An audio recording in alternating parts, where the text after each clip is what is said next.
अस्सलाम वालेकुम, my name is doctor मदिया Sharif, PhD zoology.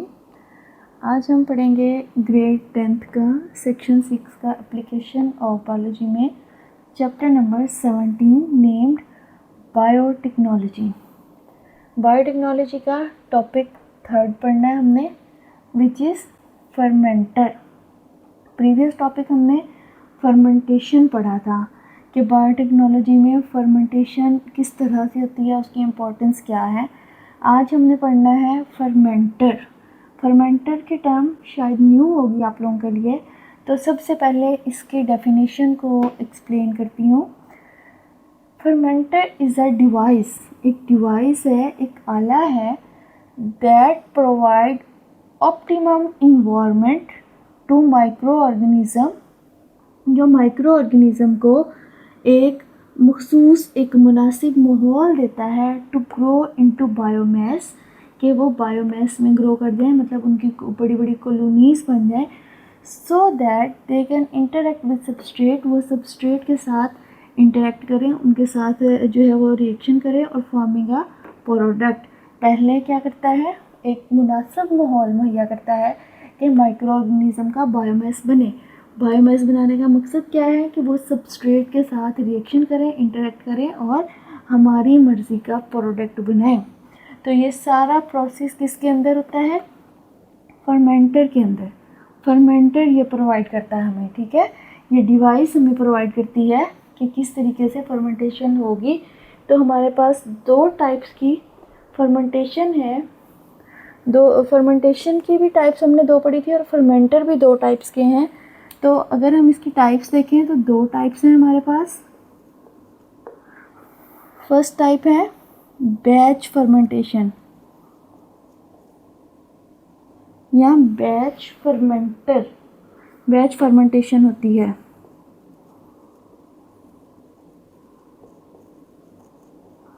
अब इसके नाम से ही पता चल रहा है कि बैचेस में मतलब एक बैच हो जाएगा, फिर उसके बाद उसको स्टेबल करने के बाद दूसरा बैच होगा।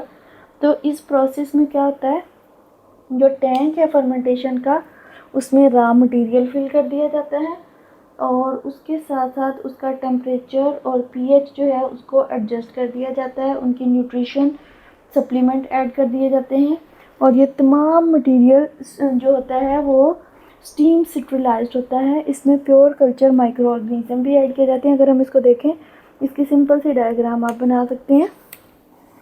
एक टैंक बनाएंगे, ठीक है, टैंक के अंदर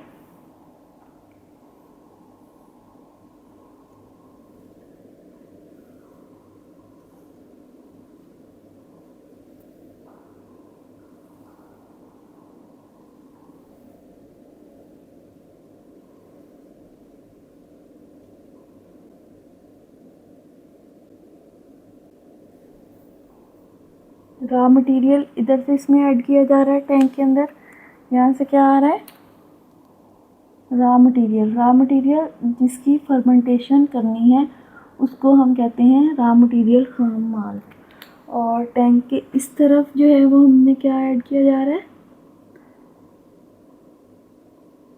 इधर से आ रहे हैं हमारे पास pure culture of bacteria, pure culture microorganism add कर देते हैं।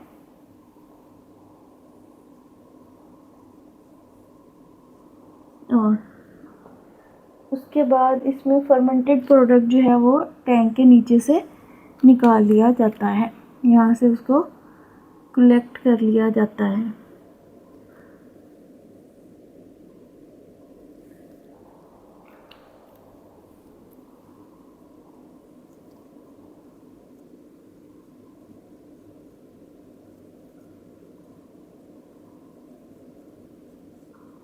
अभी हमारे पास एक डिवाइस है बैच फर्मेंटेशन में, एक टैंक की तरह है। ये टैंक है, इसमें इधर से डाला रॉ मटेरियल जिसकी हमने फर्मेंटेशन करनी है और इधर से प्योर कल्चर, इसमें प्रॉपर न्यूट्रिशन और सप्लीमेंट और इसका पीएच, इसका टेम्परेचर, हर चीज़ हमने क्या कर दी, एडजस्ट कर दी, ठीक है। उसके बाद जो है वो ये पूरा टाइम लेगा, प्रॉपर टाइम लेगा, जितने टाइम में फर्मेंटेशन होगी। जब फर्मेंटेशन हो जाएगी तो जो फर्मेंटेड प्रोडक्ट है उसको हम इसमें से निकाल लेंगे और फिर इसको क्लीन करके दोबारा से फर्मेंटेशन का प्रोसेस स्टार्ट करवाएंगे। तो इस वजह से हम इसको क्या कहते हैं, बैच फर्मेंटेशन, मतलब वक्फों के साथ फर्मेंटेशन। ये टैंक देखें और फिर इसको इस डेफिनेशन के साथ कनेक्ट करें। कैसे? ये एक डिवाइस है, इस डिवाइस ने, इस टैंक ने जो रॉ मटेरियल है उसको ऑप्टिमम इन्वायरमेंट दिया है और इस प्योर कल्चर को कि वो ग्रो कर सके, इसमें बायोमास बना सके, इसमें ये सारे ग्रो कर जाएंगे और फिर रॉ मटेरियल के साथ इंटरेक्ट करके क्या बनाएंगे, प्रोडक्ट बनाएंगे जिसको हम निकाल लेंगे। ये क्या होगी हमारे पास, बैच फर्मेंटेशन। दूसरी टाइप क्या है, कॉन्टिन्यूस फर्मेंटेशन।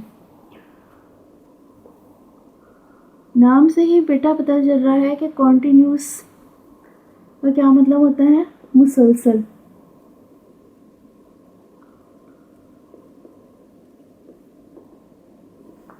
तो इसमें हम वक्फों के साथ प्रोडक्ट निकाल रहे थे, इसमें से जो है वो मुसलसल हमारे पास प्रोडक्ट निकलेगा। टैंक है,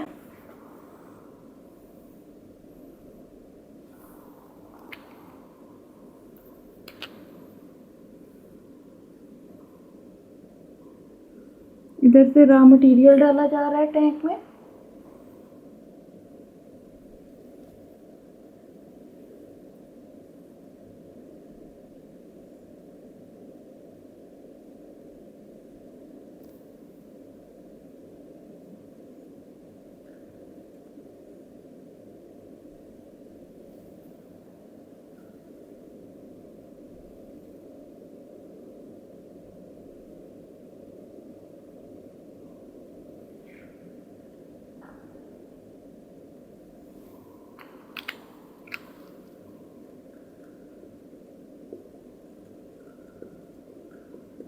रॉ मटेरियल डाला जा रहा है और इधर से क्या कर रहे हैं, फर्मेंटेड प्रोडक्ट को निकाला जा रहा है।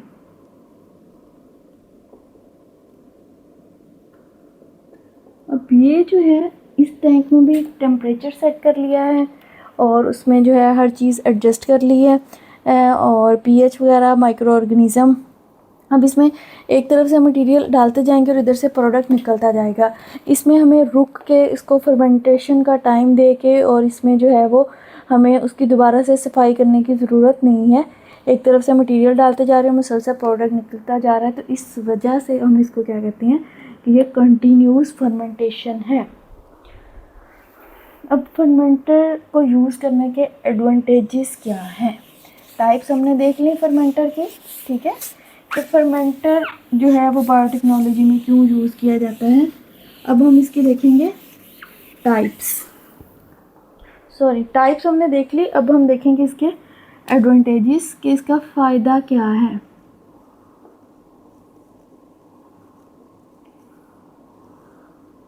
तो सबसे पहली बात, ऑब्वियस सी बात है कि बायोटेक्नोलॉजिकल प्रोसेसेस में जो इन्वायरमेंट है वो हमें मॉनिटर्ड और कंट्रोल्ड इन्वायरमेंट प्रोवाइड करना होता है, ठीक है। माइक्रो ऑर्गेनिज्म ने ग्रो करना है, प्रोसेस होना है, वो कंट्रोल्ड होना चाहिए और हम उसको मॉनिटर कर सकें, उसको हम बार बार देख सकें, ठीक है। तो ये फर्मेंटर के अंदर मुमकिन है कि हम अपनी मर्ज़ी से उसको इन्वायरमेंट प्रोवाइड करें। उसके बाद जो है फर्मेंटर जो है ये ग्रोथ को ऑप्टिमाइज़ कर देता है। इसमें nutrient, oxygen, growth inhibitor, pH और टेम्परेचर, ये सारे फैक्टर्स जो हैं ये मौजूद होते हैं और ये इनको ऑप्टिमाइज़ करता है। उसके अलावा एक फर्मेंटर जो है ये बल्क में चीज़ें बना सकता है, लीटर, 1000 लीटर्स तक जो है ये प्रोडक्ट बना देता है। तो इसकी वजह से क्या होता है कि मेडिसिन वगैरह जैसे इंसुलिन है, ये जो भी मेडिसिन हैं उनकी हमारे पास क्वांटिटी ज़्यादा आ जाती है। जब थोड़े वक्त में और बहुत बल्क में चीज़ें बनेगी, बहुत ज़्यादा क्वांटिटी में, मैसिव क्वांटिटी में बनेगी और उन पे कॉस्ट भी कम आएगी, तो वो फिर कमर्शियली भी इनएक्सपेंसिव होंगी। तो ये फर्मेंटर यूज़ करने का फ़ायदा है कि वो फर्मेंटेशन जल्दी करवाएगा या इसमें जो है बायोटेक्नोलॉजिकल प्रोसेसेस जल्दी होंगे, तो जिसकी वजह से जो है वो हमारे पास इनएक्सपेंसिव प्रोडक्ट जो है अवेलेबल होंगे। That's all about fermenter. Thank you very much.